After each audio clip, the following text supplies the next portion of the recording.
Starting with the name of Allah, who is the most gracious and the most merciful. अस्सलामु अलैकुम everyone.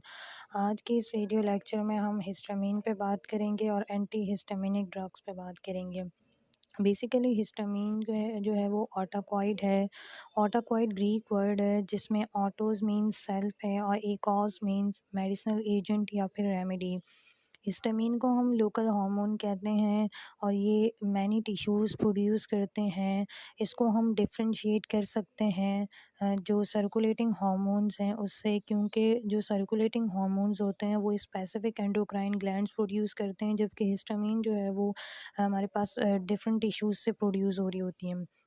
Histamine का कोई जो है वो क्लिनिकल एप्लीकेशन मौजूद नहीं है, लेकिन जो ऐसे एजेंट जो इनहिबिट करते हैं हिस्टामीन के एक्शन को, एंटी हिस्टामीन यानी कि उनका जो है वो थेराप्यूटिक जो है वो एप्लीकेशन मौजूद है। हिस्टामीन बेसिकली केमिकल मैसेंजर है जो मोस्टली जनरेट होते हैं मास्ट सेल से, और ये प्रोड्यूस करता है डिफरेंट सेलुलर रिस्पॉन्सेज जिसमें allergic reactions, inflammatory reactions, gastric acid secretions और न्यूरोट्रांसमिशंस। बेसिकली हिस्टामीन की सिंथेसिस कैसे होती है? अमाइनो एसिड हिस्टिडीन है, उसकी जब डी कार्बोक्सिलेशन होती है by the help of enzyme D carboxylase enzyme, तो फिर ये हिस्टामीन प्रोड्यूस होता है और फिर ये प्रोटीन इन नेचर होती है हिस्टामीन। हिस्टामीन जो है वो हमारे पास उसकी लोकेशन कहाँ है? हिस्टामीन हमारे पास ऑल टिश्यूज़ में जो है वो प्रेजेंट होती है, जिसमें ज़्यादा अमाउंट लंग्स में, स्किन में, ब्लड वेसल्स में और गैस्ट्रोइंटेस्टाइनल ट्रैक्ट में, और हाई कंसंट्रेशन इसकी जो है वो मास्ट सेल्स में और बेसोफिल्स में मौजूद होती हैं। हिस्टामीन कब रिलीज़ होती है? जब कोई भी जो है वो स्टिमुलाई आता है तो हिस्टामीन रिलीज़ होती है, और वो स्टिमुलाई जो है वो कोई भी टॉक्सिन हो सकता है, कोल्ड की कंडीशन हो सकती है, वेनोम्स हो सकते हैं किसी इंसेक्ट के, स्पाइडर के, या ट्रॉमा की कंडीशन में। जब हिस्टामीन जो है वो मास्ट सेल्स में जो है वो स्टोर्ड होती है ग्रेन्यूल्स की फॉर्म में। जब हिस्टामीन जो है वो स्टोर्ड ना हो तो वो रैपिडली इनएक्टिवेट हो जाती है एंजाइम की हेल्प से, अमाइन ऑक्सीडेज एंजाइम की हेल्प से।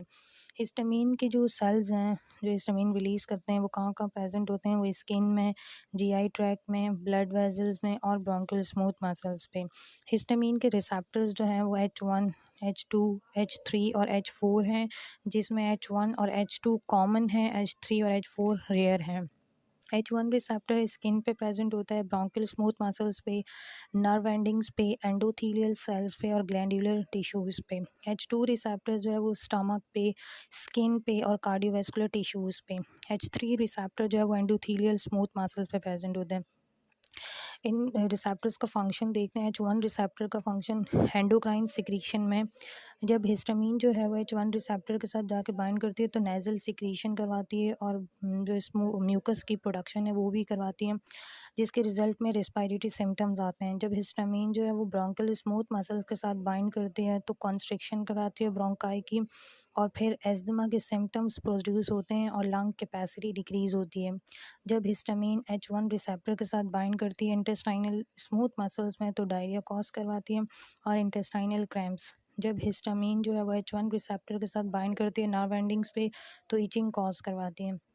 अब H2 रिसेप्टर्स का हार्ट पे और स्किन पे और स्टमक पे देखते हैं। जब हिस्टामीन बाइंड करती है H1 और H2 रिसेप्टर के साथ कार्डियोवैस्कुलर सिस्टम पे तो ब्लड प्रेशर रिड्यूस करवाती है और पेरिफेरल रेजिस्टेंस को भी रिड्यूस करती है। जो H2 रिसेप्टर है हार्ट पे वो पॉजिटिव क्रोनोट्रॉपिक इफेक्ट प्रोड्यूस करता है, मतलब कॉन्ट्रैक्टिलिटी हार्ट की इंक्रीज़ करवाता है, जबकि जो H1 रिसेप्टर के साथ जब बाइंड करते हैं तो पॉजिटिव आइनोट्रॉपिक इफेक्ट प्रोड्यूस होता है, मतलब फोर्स ऑफ कॉन्ट्रैक्शन जो है वो इंक्रीज़ होती है।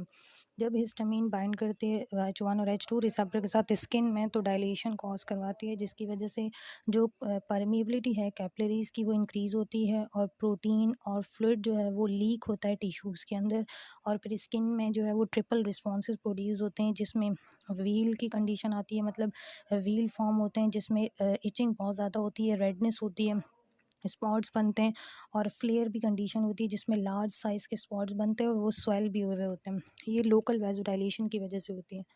जब हिस्टामीन जो है वो H2 रिसेप्टर के साथ बाइंड करती है स्टमक पे तो स्टिमुलेशन करवाती है गैस्ट्रिक हाइड्रोक्लोरिक सिक्रीशन की। ये H1 और H2 रिसेप्टर के फंक्शन हो गए।